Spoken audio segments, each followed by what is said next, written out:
Voilà, gloire au Seigneur. Béni soit Dieu. Voilà, bonsoir à tous. Je suis heureux d'être ici parmi vous ce soir.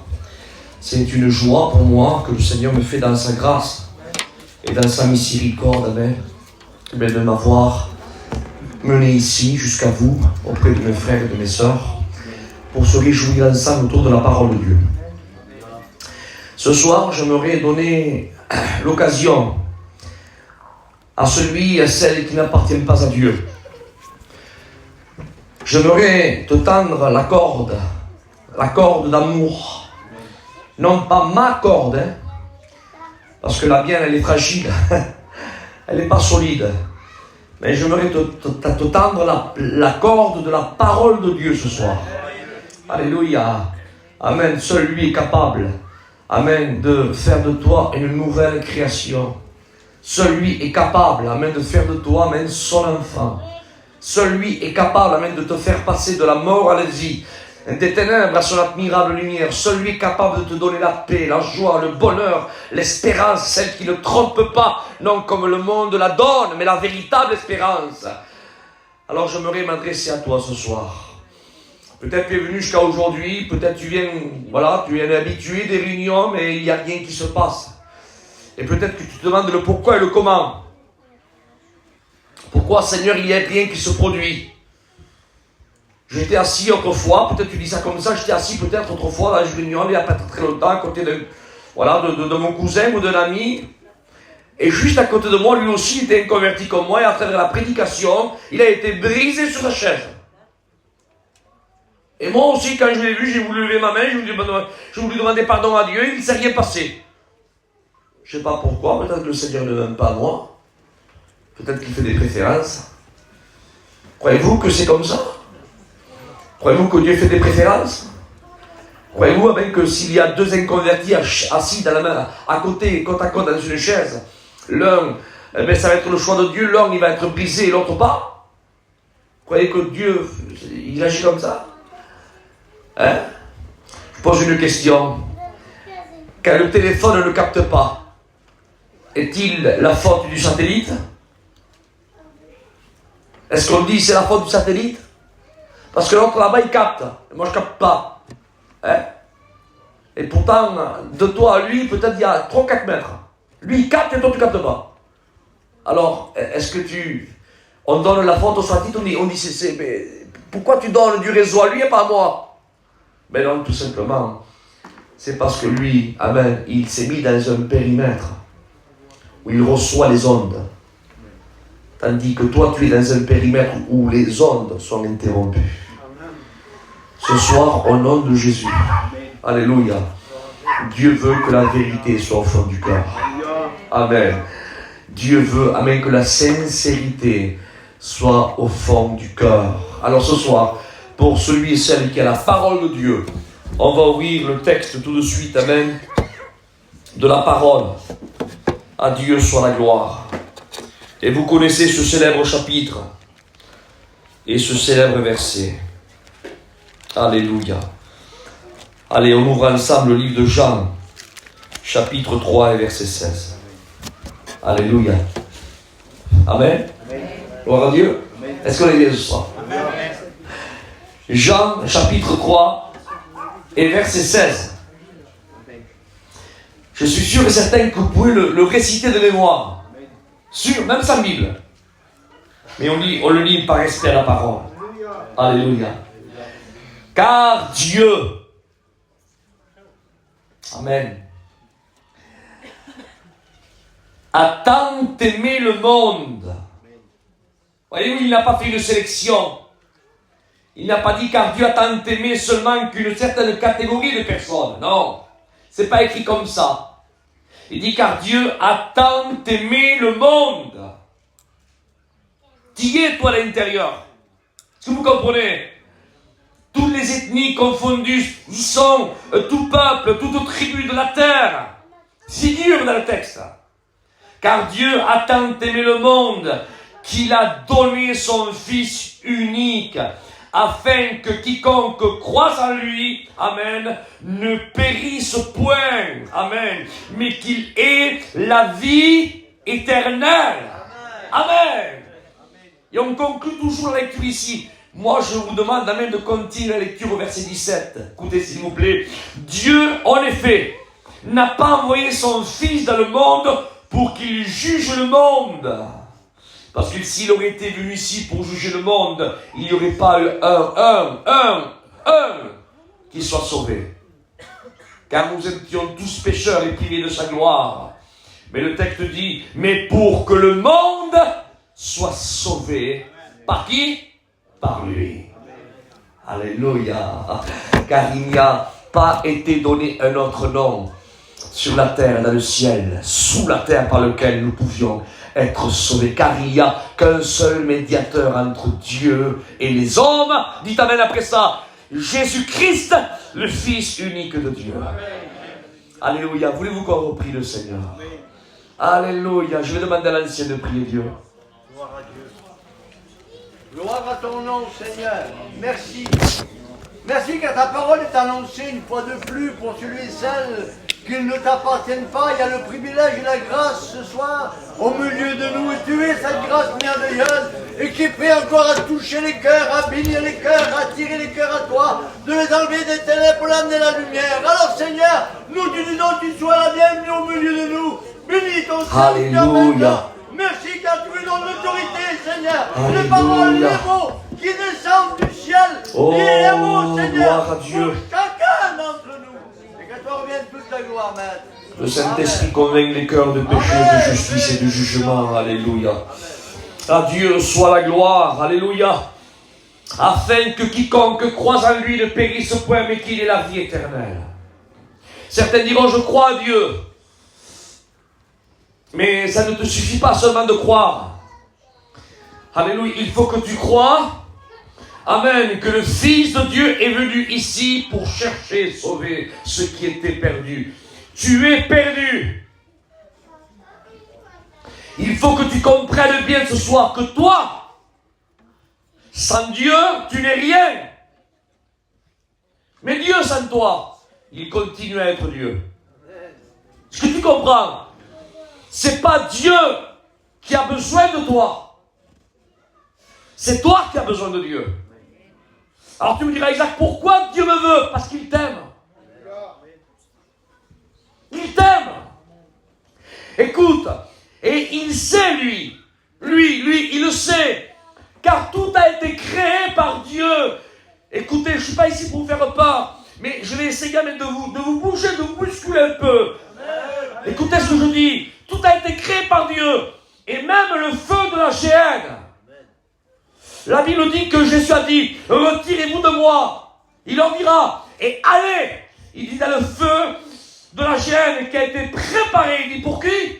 Pour le diable et ses démons. Qui l'a préparé? C'est Dieu lui-même. Est-ce que vous comprenez? C'est Dieu. Et Dieu connaît, il sait qu'est-ce qu'il a préparé. Il connaît la prison qu'il a préparée pour le diable et ses démons. Il le sait. Écoutez, Alcatraz et toutes ces prisons les plus terribles de tous les temps, ce sont des hôtels 5 étoiles à côté de ce que Dieu a préparé pour le diable et ses démons. Le tourment que Dieu a préparé pour le diable et ses démons, écoutez, ce que Hitler a fait souffrir à notre peuple, c'est un enfant de cœur à côté. Mais écoutez ce que je dis, c'est Dieu lui-même qui l'a préparé, c'est lui-même qui l'a préparé. Donc il sait, il connaît la souffrance que les démons auront à subir. Ils ont tellement peur qu'ils ont dit à Jésus, il leur permet-nous de rentrer dans les pourceaux. Ne nous envoie pas dans l'abîme. Les démons croient, l'épître de Jacques dit, ils tremblent. Écoute ce que je te dis, comprends le langage ce soir. L'enfer est tellement gravissime que Dieu a tout fait pour pas que tu ailles. Écoute, l'enfer c'est tellement quelque chose d'horrible que Dieu a donné ce qu'il avait de plus cher pour pas que tu y ailles. C'est comme par exemple, amen, comme tu dirais par exemple, je dis ça comme ça, quelqu'un serait malade, son fils de 3-4 ans serait là, atteint d'une maladie, et là, le père et la mère diraient au docteur, mais monsieur, quel est le prix à mettre sur la table pour guérir mon enfant? Et le docteur peut-être dirait, oui, mais monsieur, vous savez, le médicament pour lui administrer, il a un prix vraiment très très élevé. Et le père et la mère, comme ils aiment beaucoup leur fils, ils diraient, écoutez monsieur, le prix peu n'importe, dites-moi combien ça fait, je vous mettrai ce qu'il faut sur la table. Si c'est un terrain, je vous le donnerai, si c'est une maison, je vous le donnerai, ça serait même quand même ma vie, je vous la donnerai, parce que mon fils, qui atteint de cette maladie, est cher à mes yeux. Et il est tellement précieux à mes yeux que je donne tout ce que je possède pour l'arracher de cette maladie. Mais Dieu, c'est pareil. Dieu a dit que les hommes sont tous pécheurs et privés de sa gloire. Écoutez ce que je dis. Et il sait que l'enfer que lui a préparé est tellement terrible qu'il a mis le prix fort sur la table. Il a donné son fils, son unique fils, pour t'arracher des mains du diable. À un seul fin que son sang te purifie de tout péché. Amen. Que ton nom soit inscrit dans le livre de vie et que tu aies la vie non pas pour un laps de temps, mais que tu aies la vie éternelle. Il faut que tu comprennes. Assez de venir aux réunions et de qu'autoriser ta conscience. Oh, mais j'ai le temps de vivre l'évangile réel. J'ai le temps de me convertir. Je me laisse encore cette année. On verra ce hiver. On verra. Malheureux que tu es. La Bible déclarera insensé que tu es. Ne sais-tu pas que ton âme peut être redemandée ce soir-là, après la réunion. Je téléphonais à mon candidat en venant ici, aujourd'hui qu'il est prédicateur. J'ai dit, où tu vas? Il me dit, je vais éveiller un cousin de ma mère. Ah bon? T'as perdu quelqu'un? Oui, j'ai perdu un cousin de ma mère, 60 ans, mais il est mort de quoi? Eh bien, il est mort d'une crise cardiaque. Il est en pleine santé. Ses enfants ne comprennent pas. Là, aujourd'hui. Il y a quelques mois de ça, à peine 2 mois de ça, à côté à Agen, un homme de 50 et quelques années. La semaine avant, il a participé à une émission à Villeneuve chez nous là-bas. Il a distribué la Sainte-Seine. Une semaine après, il a fait aïe, comme ça. Il est mort, foudroyé, d'une crise cardiaque foudroyante. Quelques semaines avant, un footballeur de 20 ans, mort, des crises cardiaques foudroyantes. Écoutez ce que je dis. À Montauban, 3 cousins à moi, un de 51 ans, l'autre de 50 ans, crise cardiaque foudroyante. Un autre de 20 ans, accident de voiture. Il était pouillant, lui, hein. Un fou lui a rentré dedans peut-être à plus de 140 à 150 km/h. Il a percuté en plein fouet, mort sur le coup. Et on voit toujours la mort frapper chez les autres là-bas. Mais ne sais-tu pas que la Bible parle et il te dit de toi, insensé que tu es, ne sais-tu pas que tu es fragile? Quand est-ce que tu le comprendras, Seigneur? Mais qu'est-ce qu'il faut faire pour que tu acceptes Jésus, quoi? Qu'est-ce qu'il faut faire? Vous voulez qu'on vienne chez vous, qu'on se mette à plat ventre un jour? Qu'est-ce qu'il faut faire? Regardez l'effort que ces frères sont en train de faire, Seigneur, chaque année. Là, trouver des places, là, discuter avec les maires, les autorités, prendre un chapiteau, monter, démonter, mettre les cantiques, venir dans les campings, témoigner, prêcher, te supplier. Écoutez ce que je dis, c'est fort, Seigneur. Te supplier. Viens au salut. Viens au salut. Te supplier. Mais où c'est qu'on va, Seigneur? Et les hommes sont tellement aveuglés qu'ils sont là, perdus dans leur péché, ils sont faibles, leur cœur, une petite crainte, de rien du tout. Ils passent là de suite d'une terre corrompue, non pas un ciel glorieux, mais ils vont dans le séjour des morts, là où l'homme riche a dit, envoie Lazare, qui trempe son doigt dans l'eau et qui vienne me rafraîchir un peu le bout de ma langue, car à l'endroit dans lequel je suis, je souffre cruellement. Cruellement. Et il dit, envoie Lazare, car j'ai 5 frères. Mais trop tard. Tu ne peux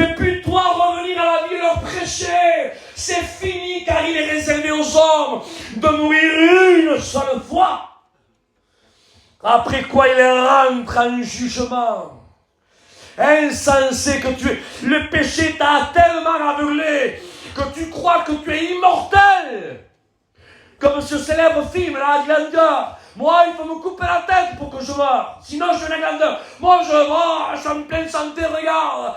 Le cholestérol, j'en ai pas. Glycérine, j'en ai pas. J'ai fait une radiographie du cœur, tout va bien, les coronaires. J'ai aucune veine qui est bouchée, rien. Insensé que tu es, Seigneur. Un footballeur en pleine forme physique, 20 ans. T'as la forme d'un jeune de 20 ans, toi?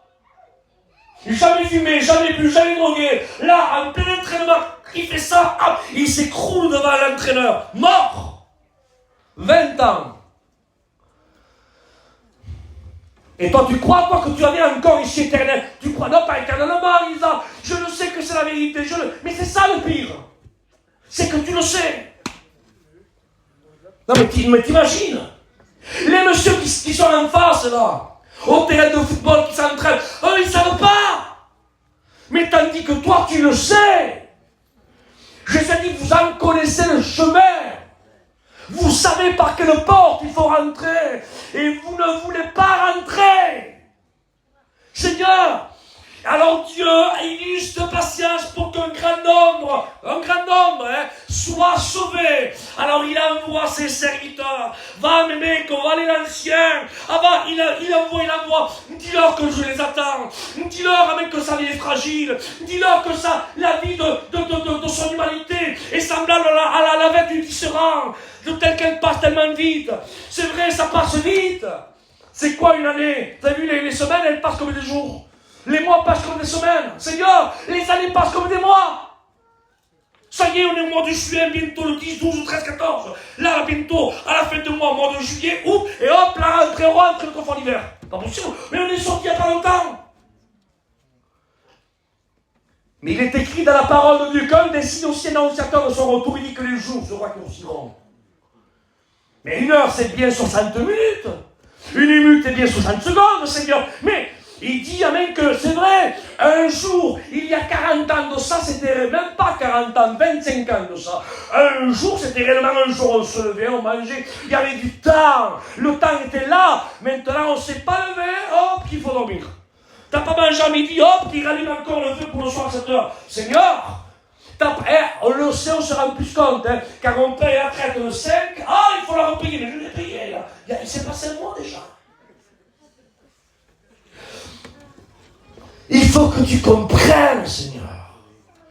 Mais quand est-ce vas-tu te responsabiliser? Quand est-ce? T'en connais le chemin et tu veux rien savoir. L'enfer, quelque chose de terrible. Mais le seul problème qu'il y a, tu sais c'est quoi? Je vais te le dire, moi, parce que bon, il faut mettre le doigt à la plaie, hein. On est là pour ça ce soir. On va prêcher la vérité, hein. Tu sais pourquoi tu ne veux pas de Dieu? Parce que le Seigneur, même quand il rentre dans une vie, il est gêne. D'ailleurs, c'est pour cela que Jésus ne rentre pas à tous les mariages. Ah oui ou non?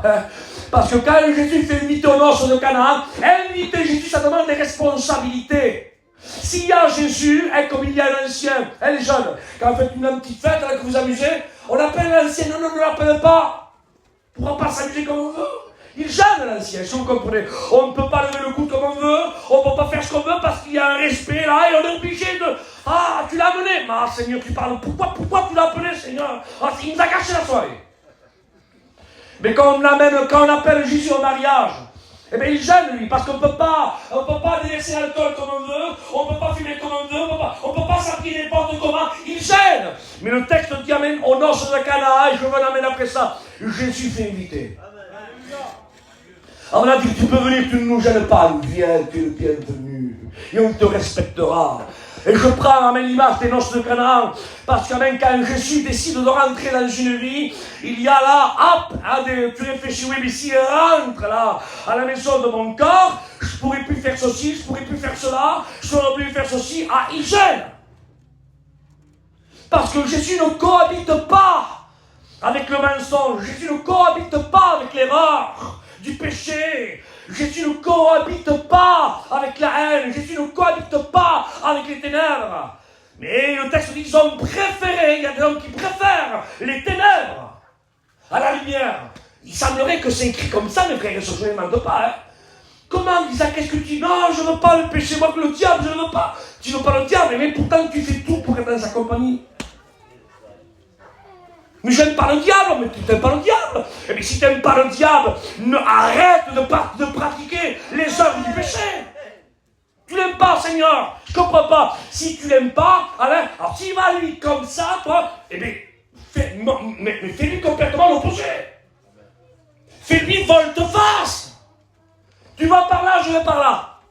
Non pas 45 degrés, non. Si tu vas par là, moi je n'irai pas à 45 degrés. Non, je n'irai pas. Non, j'irai complètement à l'opposé, comme ça. Je ne veux rien avoir avec toi. Et puis il y a des personnes, quand vous leur parlez, ils sont tellement aveuglés qu'ils disent, oh non, moi le diable, je ne veux pas, hein. J'aime pas les démons. Oh, dis pas ça, j'ai peur. Ah, dis pas ça, oh la vache, je ne veux pas. Tu mets la chair de poule. Et pourtant, ça ne t'empêche pas de mentir, d'avoir de la haine, de parler mal, de fumer, mais tu pratiques ce qui est sorti des entrailles du diable. Seigneur Jésus,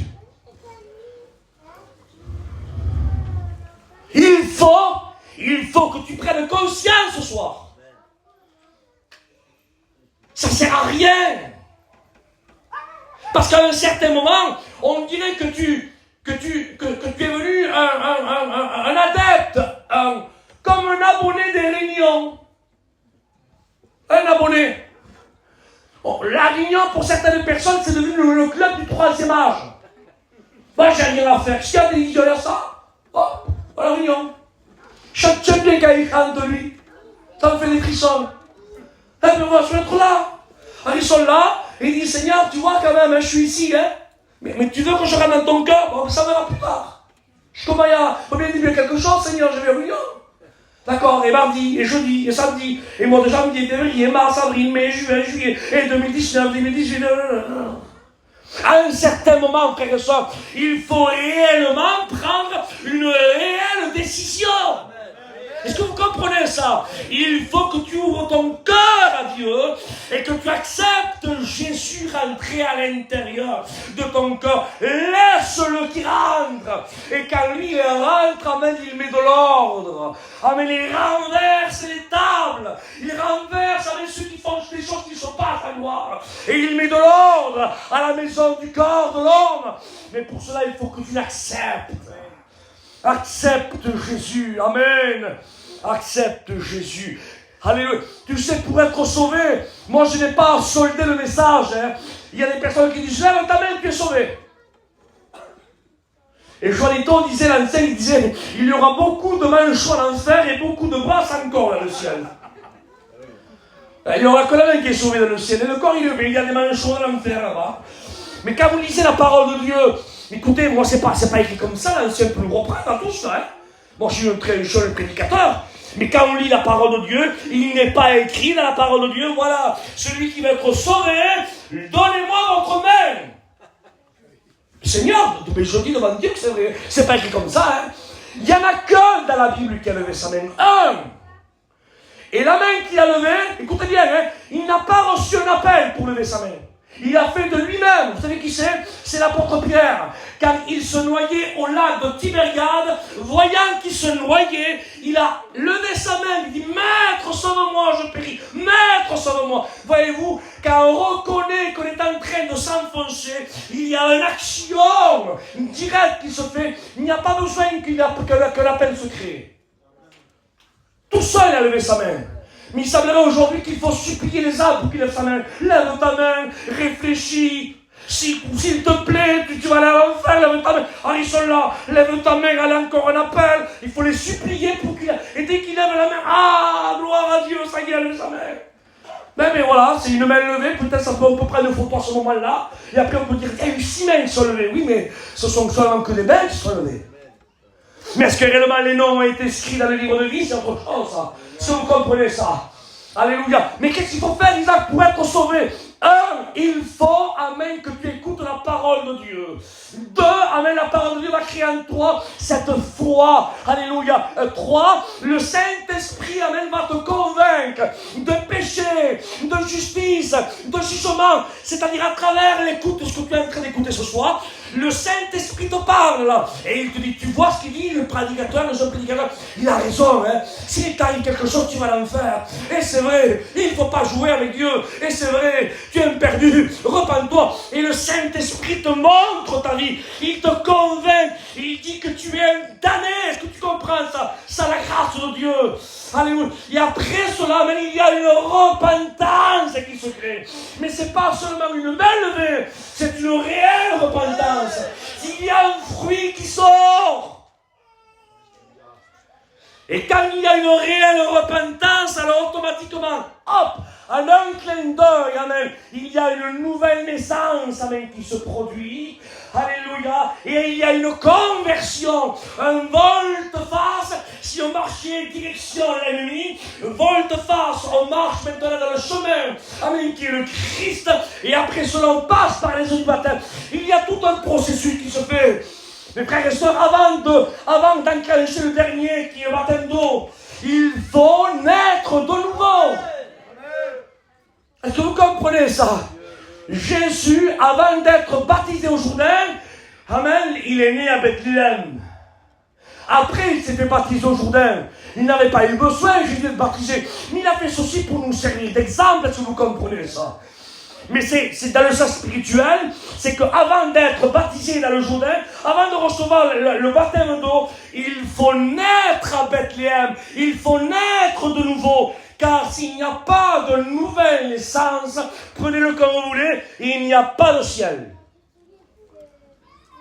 Ah bon? Nous n'avons pas de ciel. Et Isaac, je ne fume pas, je ne bois pas, je ne me drogue pas, je ne mens pas, je ne triche pas, je ne falsifie pas les papiers, je suis honnête, sportif, je ne fais rien de mal, je déclare tout. Mais tu t'es repenti, tu es né de nouveau? Non, eh bien tu es perdu. Parce que ce qui t'amène à l'enfer, c'est pas d'avoir une forme physique et sans boire, sans fumer et sans te droguer. Personnellement, moi j'ai des amis, autrefois je fais du sport, et aujourd'hui j'ai des amis qui continuent. Et bien ils fument pas, ils boivent pas, ils se droguent pas, ils trichent pas, ils déclarent tout. Ce sont des honnêtes gens, mais ce sont des honnêtes gens perdus. Mais que faut-il que je fasse, a dit le geôlier? Quoi? Il lui a pas dit arrête de fumer, une vie seigneur. Il a dit crois au Seigneur Jésus-Christ. Mais dans ce mot croire, amen, il y a le mot, amen, il veut lui dire amen à ce geôlier, repens-toi, accepte la parole, vis une vie de Dieu, fais volte-face au monde, accepte, amen, l'Esprit Saint, repens-toi, accepte le sang. Et il n'y a que comme ça qu'on peut hériter le ciel. Frères et sœurs, on ne veut pas solder la parole. On ne veut pas solder le message. Vous savez, à l'époque du tabernacle, il y avait le tabernacle que vous connaissez. Je ne vais pas faire un coup de tabernacle. L'ancien serait là pour mieux le faire que moi. Mais je vous fais vite faire un aperçu. Dans le tabernacle, c'est un petit peu comme cette tente-là. Il mesurait peut-être, je crois, si ma mémoire est bonne, peut-être 50 mètres de large. Sur 100 de long. Je crois. Je vous donnerai les dimensions exactes. Eh bien, quand on voulait rentrer à l'intérieur, les gens qui voulaient rentrer avaient une bonne ambition. Seigneur, c'est vrai. Au milieu du tabernacle, il y avait là, au milieu de la tente d'assignation, une petite toile qu'on appelait le tabernacle, où était l'intérieur. Et à l'intérieur, il y avait, on voyait survoler la Shekinah, la gloire de Dieu qui survolait l'endroit où il y avait l'arche de l'Alliance, qui était appelé le Saint des Saints. Alors quand on voyait ça de loin, on se disait que bien, si je pourrais rentrer à l'intérieur, si je pourrais... Voyez-vous, frères et sœurs, l'ambition était bonne, mais il y avait des règles pour rentrer. On ne pouvait pas mettre une échelle, vous savez, sous la tente là, et escalader, monter. On ne rentrait pas comme ça. Et on se disait, bon, eh bien, je vais lever la tente là, je vais rentrer dessus comme pour les enfants ici là. On ne rentrait pas non plus comme ça, on ne les acceptait pas comme ça. Ou alors, je vais essayer de contourner le tabernacle derrière la toile. Peut-être qu'il y aura une petite porte, une porte de secours, et je rentrerai. Il n'y avait pas de porte de secours. Les prédicateurs peuvent attester ce que je dis, et surtout dans la parole de Dieu. Il y avait seulement qu'une porte, pas deux. Et ça typifie réellement le Christ. Jean 10, Christ parle, et il dit, je suis la porte. Rappelez-vous, Christ nous a comparé à la lumière du monde, au sel de la terre. Mais jamais il nous a dit, vous êtes des portes. Parce que le sel, c'est vrai que nous le sommes.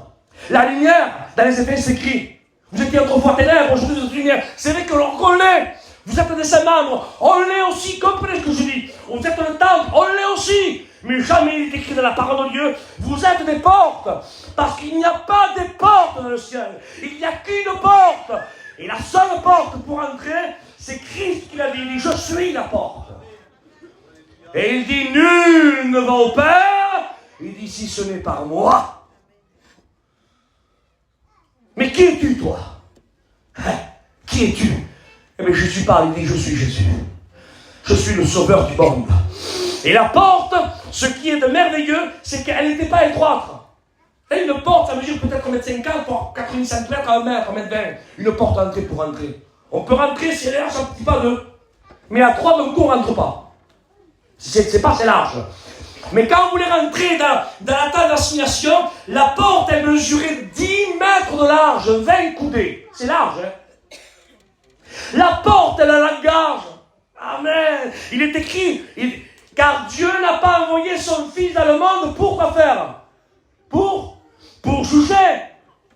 Pour juger, mais pour que le monde soit sauvé par lui. La porte, amen, elle a son langage. Elle ne te juge pas. Elle te dit, regarde ma largeur, c'est moi la porte, Jésus. Je mesure 10 mètres de large.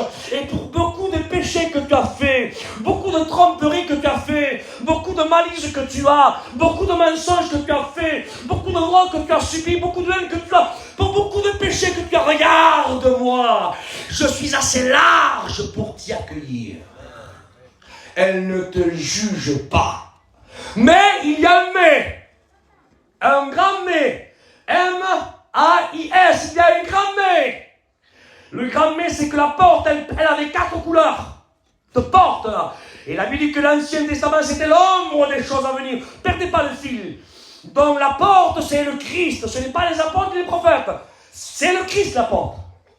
D'accord avec moi? La porte, c'est le Christ. Et cette porte-là, elle avait 4 couleurs. Perdez pas le fil. Première couleur, c'était la couleur blanc. 2, couleur bleue. 3, couleur cramoisie. 4, couleur pourpre. Et tu me diras que ça veut dire quoi, ça? C'est la couleur un petit peu de l'arc-en-ciel, c'est pour faire joli, décoratif. Non. Il y a un langage derrière ça. En hébreu, on appelle ça le sod. C'est le secret, c'est le message dans le message. Et bien Dieu était en train de véhiculer un message à travers ces couleurs, qui étaient, amen, les 4 couleurs de la porte. Et bien la première couleur, c'est le blanc. Le blanc, ça typifie, frères et sœurs, car tous les hommes sont pécheurs et privés de la gloire de Dieu. Et bien le blanc, amen, ça typifie Christ. Amen, en tant qu'homme, qu'il a pu vivre sur une terre corrompue. Amen, sans que la variation de l'ombre du péché l'ait atteint. Il a été le blanc à notre place. Il a été notre substitut. Tu sais que ça veut dire le mot substitut? Il a pris ta place. Le blanc est là, Christ en tant qu'homme. Mais il y a le bleu juste après. Et le bleu représente, frères et sœurs, la couleur du ciel. Et la porte est en train de dire, si Christ est devenu homme pour te sauver, il a été le blanc. Sans péché, il a pris ta place. Mais la porte dit, regarde-moi, je suis 100%, j'étais 100% homme, mais aussi 100% Dieu. Car en lui, Paul dit aux Colossiens, résidait toute plénitude de Dieu. Écoutez, pour celui qui le comprend, je veux l'amène après ça, s'il vous plaît. L'apôtre Paul disait en parlant du Christ, homme et Dieu, il disait grand. Ah bon? Grand quoi? Il dit grand est le mystère de la piété. Ah bon? Et c'est quoi? Il dit Jésus-Christ, homme. Pourtant, Dieu seul sait que Paul, c'était un cerveau. Il décryptait l'indécryptible. Grâce à lui, bien sûr, à Dieu, mais pas à travers les soins qu'était Paul. Il a écrit la moitié du Nouveau Testament. 13 épîtres, voire 14, si on compte l'épître aux Hébreux. Paul, à un certain moment, il était devant Félix, devant ses hommes sages. Et quand ils écoutaient Paul, il disait Paul, il disait ton grand savoir te fait déraisonner. Tellement qu'il c'était un grand érudit. à tous ceux qui parlaient. Il bouchait, il avait une parole. Il pouvait parler avec les malheureux, il pouvait parler avec les magistrats, il pouvait parler avec les religieux. Ah, il avait une réponse pratiquement à tout, tellement qu'il avait un cerveau à 8 étages. Mais à un certain moment, il calcule. Il dit Jésus mon sauveur. Amen. Il était 100% homme, 100% homme. Il n'était pas 80%, il était 100% homme comme moi. Il était là de chair, d'os. Il avait là tous ses os là comme moi. Il avait un cœur, il avait le foie, des organes vitaux, il avait des cheveux, des yeux. Il était 100% comme moi. Il n'avait pas 3 bras, ni 8 bras. Il était 100% comme moi. D'accord. Mais il était aussi 100% Dieu. C'est-à-dire qu'il était le créateur. La nature divine habitait en lui. C'est-à-dire qu'il était omnipotent, omniscient, omniprésent. Il n'était pas moitié Dieu ni moitié homme. Il était 100% homme, 100% Dieu. Et Paul réfléchit. Oui, mais attention, un homme c'est limité comme moi, parce que lui se regardait. Mais il dit, mais Dieu, il dit que les cieux et les cieux ne peuvent le contenir. Attends, mais Dieu, les cieux ne peuvent le contenir. Mais l'homme est limité. Comment est-il possible que Dieu habitait dans un corps limité comme l'homme? Alors il perd pied, il dit grand est le mystère. C'est un mystère, je ne peux pas le résoudre, c'est une énigme. Il dit Jésus-Christ, homme. Donc le blanc était là, Jésus, homme, première couleur de la porte, deuxième couleur bleue. Il est le Dieu, créateur du ciel et de la terre. Troisième couleur, il est dans le cramoisi. Le cramoisi, c'est l'image du sang, l'agneau de Dieu. Il est écrit dans 1 Jean, chapitre 1, verset 7. Dites amen après ça, s'il vous plaît, sinon je descends et je vous bouscule comme ça, Seigneur. 1 Jean 1, 7. Et le sang de Jésus-Christ, son Fils, purifie de tout. Alléluia. Amen. Gloire à Dieu. Si vous créez ça, on est obligé de crier gloire à Dieu. Parce que je veux que ce soit clair. Jésus a fait des miracles anciens. Jésus a ressuscité les morts. Jésus a purifié les lépreux. Jésus a donné la vie aux aveugles. Mais attention, ce ne soit pas mal interprété, même que c'est enregistré. Je le dis clairement. Que ce soit pas, qu'il n'y ait pas une nouvelle interprétation. Ce qui nous sauve à nous, ce n'est pas quand Jésus amène à purifier les lépreux de leur lèpre. Ça ne nous sauve pas, ça nous. Quand Bartimée a reçu le recouvrement de la vue, ça ne nous sauve pas, nous. Quand Lazare a ressuscité avec du tombeau, ça ne nous sauve pas, nous. Est-ce que vous comprenez? Les miracles que Jésus faisait ici-bas sur terre, ça ne nous sauve pas. Même la prédication que Jésus prêchait, ça ne nous sauve pas. Mais qu'est-ce que c'est qui nous sauve, Isaac?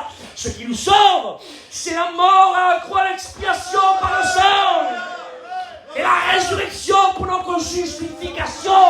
C'est ça qui a fait de nous ce que nous sommes. Le sang de l'agneau de Dieu, qui ôte le péché de l'humanité. Même si ton péché est rouge, je te dirai la vie, comme le cramoisi. Écoute, plus blanc que neige, il n'y a rien. Il y a des skieurs, vous êtes allés au ski? Vous avez vu quand le soleil reflète là sur, ça fait ricocher sur la neige, ça nous aveugle.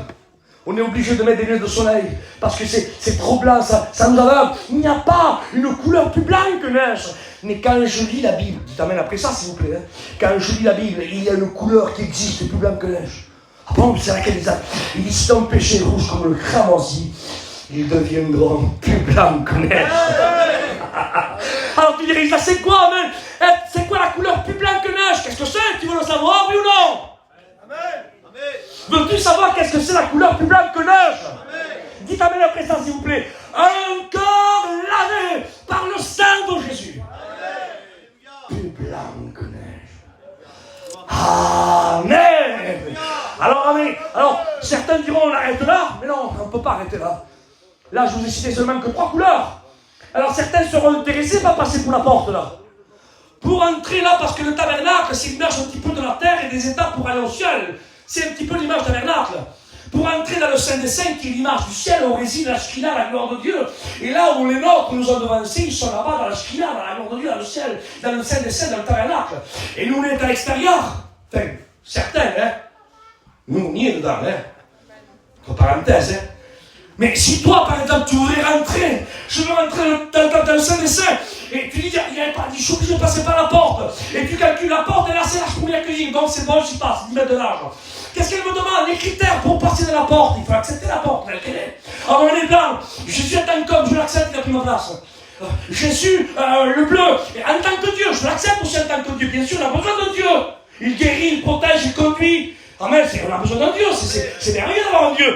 En tant que bleu, je l'accepte. En tant que cramoisi, son sang me purifie de tout péché, je rentre. Mais c'est bon, je rentre. Oui, mais attention, il y a une quatrième couleur qui est là. Et la porte te dit, attends. Laisse-moi te citer la quatrième couleur. Il y en a une quatrième, et c'est laquelle? Et la quatrième, frères et sœurs, c'est le pourpre. Et le pourpre, frères et sœurs, alléluia, c'est la couleur des rois. Tu entends dire, je rentre pareil, attendez, pas fini. Si en tant que blanc, en tant qu'homme, il a pris ta place, tu l'acceptes? Si en tant que bleu, il veut être ton Dieu, tu l'acceptes? Mais Michto, comme ça, il me protégera, il me conduira, il me dirigera, il me nourrira. Michto, je l'accepte, ça veut dire. En tant que cramoisi, tu l'acceptes? Ah, mais oui, bien sûr, ça me purifie tout péché. J'ai aucun effort à faire, s'il est que de repartir, je l'accepte. Ah, mais Michto, mais attends, le quatrième couleur, c'est le pourpre. Et le pourpre, c'est la couleur des rois. Et n'oubliez pas, frères et sœurs, si le Christ, et Jean-Baptiste a dit, voici l'agneau de Dieu qui ôte le péché du monde. N'oubliez pas, frères et sœurs, que dans l'Apocalypse, Jean, amen, a vu, frères et sœurs, un cheval blanc apparaître. Et celui qui le montait s'appelait fidèle et véritable. Il avait un vêtement teint de sang. Et il avait un nom inscrit dans sa cuisse. Roi des rois et Seigneur des seigneurs. Alors certains me disent, mais Isaac, ça veut dire quoi? Eh bien, ça veut dire que si en tant qu'homme, il a pris ta place, si en tant que Dieu, il veut garder ta vie, te protéger de tout mal, si en tant que cramoisi, il veut te purifier par son sang, en tant que pourpre, il est le roi et il veut régner dans ta vie. Et là, mes mecs, il y a un problème. C'est là où ça coince pour certaines. C'est pour ça qu'il y a des personnes qui sont hésitants. Parce qu'ils disent, en tant que blanc, il a pris ma place. Oui, je suis ma main. Pour continuer à dire comme bon me semble. Ma place, c'est lui qui a payé. Tant que Dieu, mais je suis ton Dieu, comme ça il me gardera pour la route, il me conduira, il me dit, mais j'en ai besoin d'un Dieu, je l'accepte. Et en tant que cramoisi, je l'accepte aussi. Je n'ai rien à faire, il a pris ma place par son sang, il me purifie. C'est bon, Michto, je le prends, je prends un petit tabac, un petit alcool, mais c'est bon. Mais la porte, il y a 4 couleurs qui sont intrigales, elles ne sont pas, vous savez, un là-bas, non, c'est un pack. Quand on prend la porte, on la prend dans toute l'intégralité.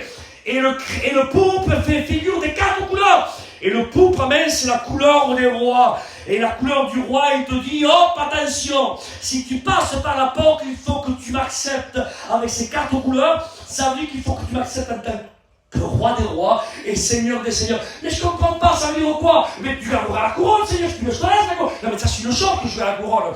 Mais en tant que roi des rois, si je mets les pieds dans le territoire de la parcelle de ton corps, je veux poser mon drapeau sur ton cœur et je veux imposer mes lois. Je veux régner moi.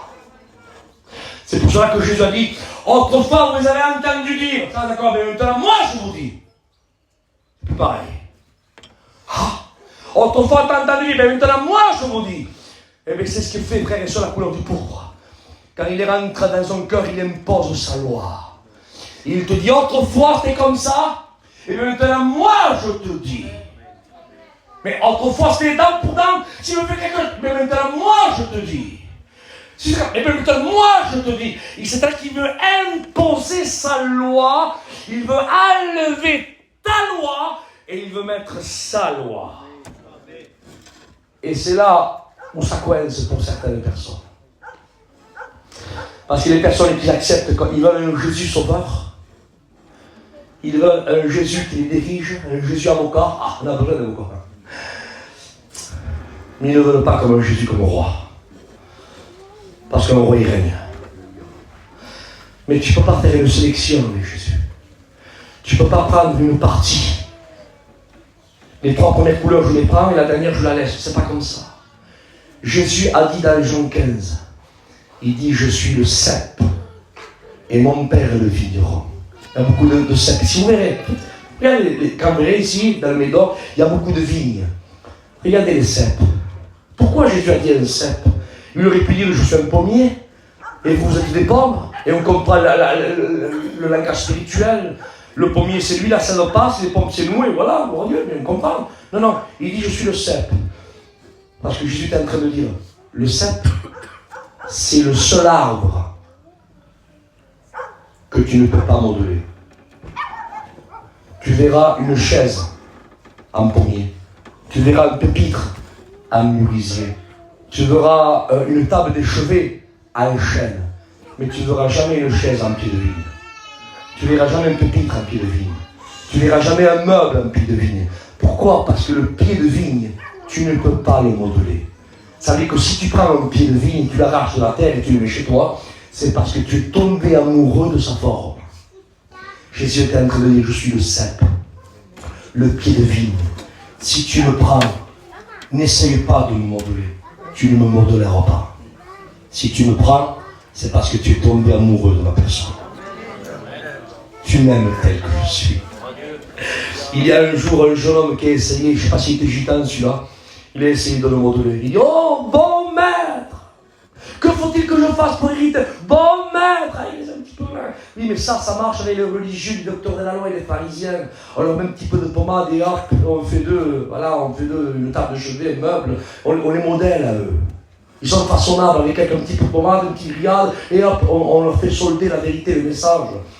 Comme font un petit peu là mais ceux qui sont aisés, hein, quand ils prennent des avocats, ils mettent le prix fort, et pour le même homicide, l'un va prendre 30 ans, et l'autre, parce qu'il a mis le prix fort, il modèle le juge et il prend 8 ans. Mais ils ont fait le même. Non, mais, voyez-vous, la justice de l'homme est capable, on peut la modeler, on peut faire de nous, en métal, on peut les modeler. Mais je suis en train de dire, il dit, pourquoi m'appelles-tu bon? Pourquoi tu ne pourras pas me modeler? Je te dirai la vérité. Dis-moi qu'est-ce que tu veux. Il dit, écoute, tu veux? D'accord, il vends tout ce que tu as, donne-le port et suis-moi. Et ce qui s'est passé? Il dit, il est parti tout triste. Serait-il, mais ce bon Jésus qu'on prêche là, serait-il possible de converser avec lui, de parler avec lui, d'avoir un face-à-face avec lui, et partir de sa présence triste? Est-il possible, mon frère? Pas possible, Seigneur, être triste, en parlant avec le prince de la paix. Mais si, comme toi ce soir. Le prince de la paix, là, la parole te parle. Et si tu veux essayer de modeler la parole te dit, tu ne peux pas me modeler. Tu m'acceptes tel que je suis, ou alors tu me refuses. Alors tu peux repartir tout triste, parce que tu veux garder un petit peu là, et un petit peu. C'est pas possible. Ou c'est là, ou c'est là. Alors au nom de Jésus ce soir, que vas-tu faire? Écoute, je te le dis, au nom de Jésus, il faut que tu te repentes. Alors certaines personnes diront, mais Isaac, tu as commencé au début de la prédication que deux dans une chaise, un était brisé, l'autre pas. Voulez-vous savoir pourquoi? Non? Pourquoi dans une chaise, côte à côte, hein? Un est brisé et l'autre pas. Je continue, vous me donnez 5 minutes de plus? C'est bon? Vous allez regarder comme ça, donc ça m'anime à continuer. Hein? Si vous voulez que j'arrête, un petit conseil, un petit bâillement là, un petit bâillement là, et après c'est des messages, vous savez, on comprend. Mais il n'y a pas de bâillement, donc je continue. Hein. Tant pis, moi je suis bien ici, en vérité. Hein.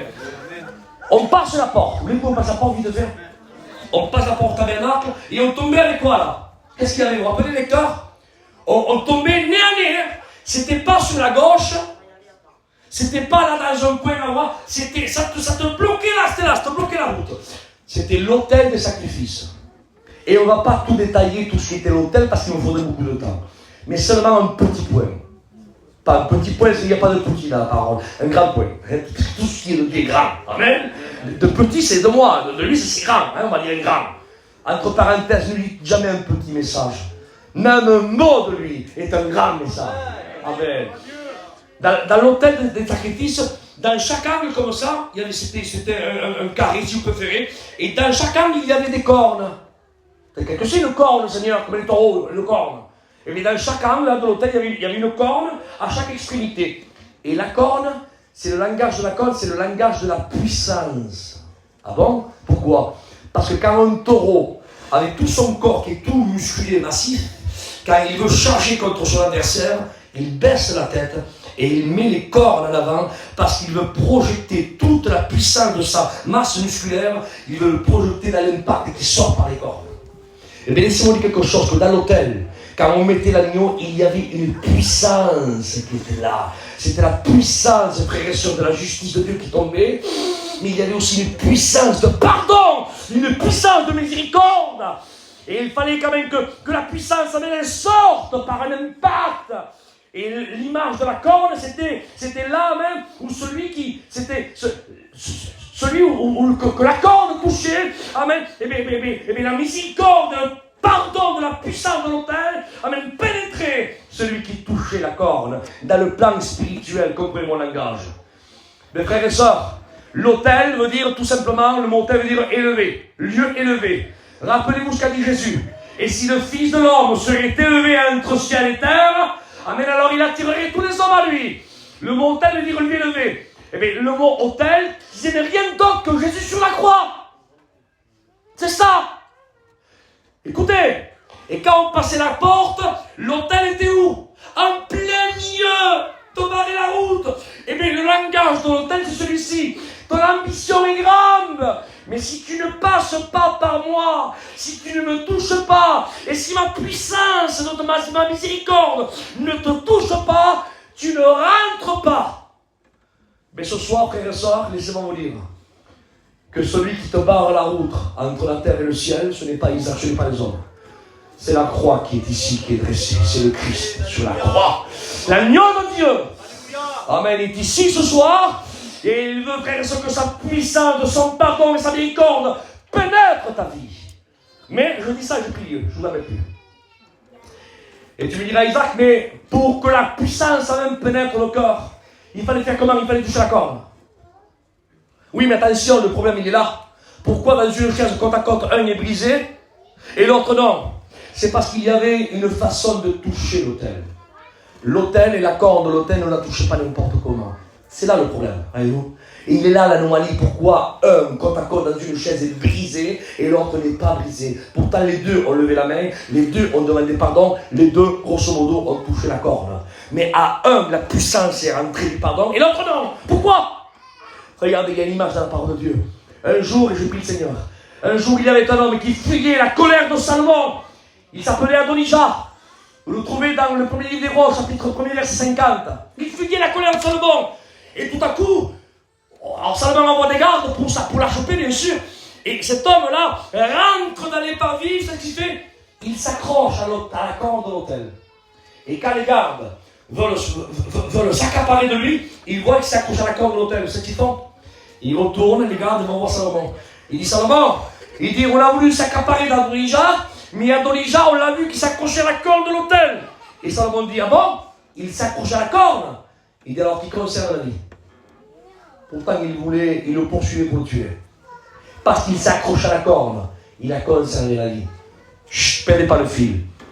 Chapitre 2, verset 28 du premier livre des Rois, toujours le même livre. Un chapitre après. Je ne sais pas s'il a entendu parler de la première histoire qui s'est passée avec Adonijah, mais il y a un homme qui a fui aussi la colère de Salomon, il s'appelle Joab. Joab aussi. Salomon, il dit, accaparez-vous de lui. Et il fuit, à Joab fuit, et il rentre dans les parvis, et il s'accroche à la corde de l'autel. Hop! Le même processus. Les soldats disent, hop, attends, ils vont voir Salomon, il dit, Salomon, il dit, ce qu'a fait Adonijah, Joab l'a fait aussi. On voulait s'accaparer de lui, et il s'accroche à la corde de l'autel. Qu'est-ce qu'on fait? Et Salomon dit, tuez-le. Je ne comprends pas, Seigneur. Un s'accroche à la corde de l'autel, il dit qu'il conserve la vie. L'autre s'accroche à la corde de l'autel, il dit fais-le. Mais frère et sœur, ça ne vous rappelle pas un fait, ça qui s'est passé dans le Nouveau Testament? Non? Vous ne vous rappelez pas? Je vais vous le citer. Il y avait un autel qui était dressé au milieu d'un Adonijah sur la gauche et un Joab sur la droite. Les trois croix. Et les deux ont touché l'autel. Mais un, c'était Joab, n'a pas été sauvé, et l'autre a touché la corde de l'autel, et il lui a dit, lui, c'est devenu un Adonijah. Et Jésus lui a dit à lui, amen, la puissance, frère et soeur, a pénétré son corps du pardon, et il lui a dit, en vérité, je te le dis, aujourd'hui même, tu seras avec moi dans le paradis de Dieu. Deux brigands à côté de l'autel de Jésus ont touché l'autel de la croix. Un a été sauvé et l'autre non. Parce que la croix L'autel, on ne la touche pas n'importe comment. Prévoit qu'on touche l'autel pour contoriser notre conscience. Allez Seigneur, pardon, allez. Voyez-vous que c'est comme ça qu'on touche la corde de l'autel? Non, comme on a fait le prier à la croix. Seigneur, il dit, ne crains-tu pas Dieu, il dit à l'autre, toi qui subis le même sort que toi. Il dit, ce qui nous arrive pour nous, cela est juste, mais pas pour lui. Ça, c'est l'image d'une réelle repentance. Un cœur contis qui mérite amèrement ce qu'il a fait. Et quand il y a un fruit de repentance, frères et sœurs, qu'il y a un fruit de repentance, amen alors, il y a une puissance qui sort de l'autel et qui percute le cœur. Et il obtient la puissance du pardon et de la miséricorde qui l'a fait passer de la mort à la vie. 5 minutes avant, il était destiné à l'enfer. Et 5 minutes après, amen, il lui a dit, tu seras avec moi dans le paradis. Quelle puissance! Quelle puissance! L'autel de la croix. Mais il ne la touche pas n'importe comment. Il faut la toucher avec un cœur contrit. Il y a des personnes qui pleurent sur Jésus. Mais ne pleurez pas sur Jésus. Jésus a dit, ne pleurez pas sur moi. Il pleurez plutôt sur vous et sur vos enfants. Ne pleurez pas sur le salut. Pleurez sur votre perdition. Car lui, il est le salut. Tandis que toi, t'es perdu. Pourquoi tu veux pleurer sur le salut? Pleure sur ta misère. Dis-lui, Seigneur, pardon. Pardon, Seigneur. Pardon. Mais il y a des personnes qui sont compliquées, Seigneur. Mais pour des personnes qui sont compliquées, je suis obligé de le dire, mais excuse-moi, la vérité, je suis obligé de le dire. Mais il y a des personnes qui sont compliquées, je ne comprends pas, ça me dépasse. Il y a 24 ans que je presse la parole de Dieu, je suis un prédicateur. Mais l'attitude, je ne la comprends pas. Ça me dépasse, Seigneur. J'essaye de voir, de percuter, de voir, je n'arrive pas. Je perds pied. Je vous donne un exemple. Imaginez que tu aurais pris, par exemple, 50 ans de prison ferme, toi. Comme ça, on va comprendre. 50 ans de prison ferme. 50 ans. Dans une cellule. Et le juge dit, à juger 50 ans, sans révision de peine. 50 ans ferme. Et personne ne peut rien faire sur toi. Et tu passes 1 an, 2 ans, 3 ans, 4 ans, il te reste 45 ans encore entier. 6 ans, 7 ans, 8 ans, 9 ans, 10 ans, il te reste 40 ans qu'on va tirer. Et quelqu'un vient, hein, il ouvre la porte à celui-là, et il te dit, tu es libre. Et il s'en va. Crois-tu là que celui qui lui reste 40 ans qu'on va tirer, crois-tu que lui dirait, attends, reviens. Attends, tu peux refermer la porte s'il te plaît, s'il referme-la. Je veux savoir comment je fais que je suis sauvé. Comment je fais que je suis libre. Parce que je devais encore tirer 40 ans de plus, je comprends pas. Mais comment se fait que je suis libre? Je veux savoir le pourquoi, non. Explique-moi le pourquoi, sinon je ne sais pas. Hein. Mais sincèrement, croyez-vous qu'il ferait ça? La vérité. Dès qu'il ouvrait la cellule, là, clac, et qu'il dirait, tu peux sortir, t'es sauvé. Attends, prends tes affaires, prends le frigo, t'achèterais d'autres, laisse-les. Oui ou non? Oui ou non? C'est la logique ça. Mais je te parle pas de 50 ans, je te parle de l'éternité en enfer. L'éternité en enfer. Et les prédicateurs viennent, ils vont chez toi, avec la clé de la parole de la repentance. Laisse-moi mettre le trou, la cellule de la repentance. Repends-toi et sors. Pas seulement que accepte que je repends-toi et sors. On verra plus tard. On verra plus tard, oui, plus tard. Mais vous ne voyez pas comment la Bible dit dans Corinthiens 4 que le Dieu de ce siècle a aveuglé l'intelligence des hommes pour qu'ils ne voyaient pas resplendir le glorieux évangile de Jésus. Au nom de Jésus, je termine maintenant.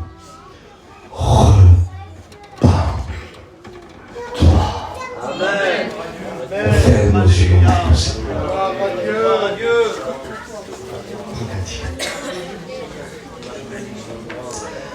échappe au jugement qui va se battre. Au nom de Jésus, échappe. Prie le Seigneur, le méco. Alléluia. Ferme nos yeux et prions le Seigneur. Cette soirée, Seigneur. Pour la gloire. Merci pour ta parole, Seigneur, parce que ta parole encore, tu nous as mis encore en garde. Pour la gloire, Seigneur. Merci que nous sommes là.